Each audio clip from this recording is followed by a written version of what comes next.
В некоторых националистических провокационных пабликах в соцсетях стала наблюдаться тенденция приватизации ингушской истории. В частности, присваивание такого исконно ингушского древнего и средневекового этнонима, как Дзордзуки. Например, администраторы этих пабликов возмутились факту касаемо съемок ингушского художественного фильма про дзордзуков, обвинив ингушей в якобы приписывании к себе чеченского этнонима Дзордзуки, вопреки этим необоснованным историческим махинациям. Далее будут приведены заключения ученых-историков-исследователей разных периодов, позиция которых в этом спорном вопросе неопровержимо единогласна, ведь под дзордзуками в летописях прошлого подразумевали исключительно предков ингушей.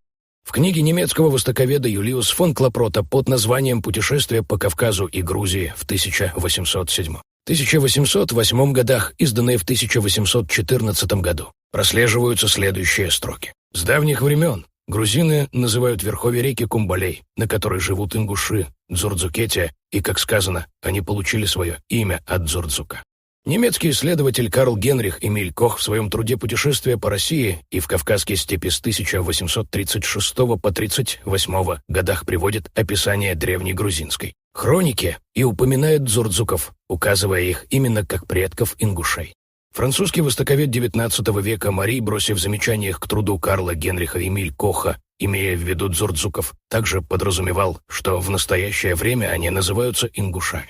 В книге доктора исторических наук Надира Сатаевова под названием «Северный Кавказ в русско-турецких и иранских отношениях в XVIII веке» в указателе географических и этнических названий дзордзуки отождествляются как высокогорные ингуши.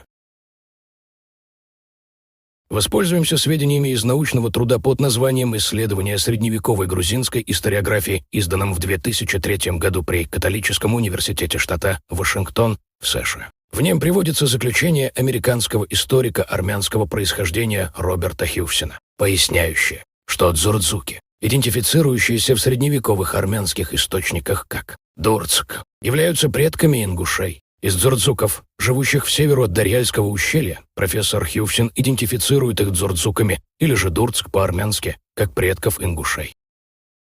Ответ на вопрос о том, следует ли чеченцев причислять к дзордзукам, прослеживается в книге «Сборник материалов для описания местности и племен Кавказа», изданном в 1897 году.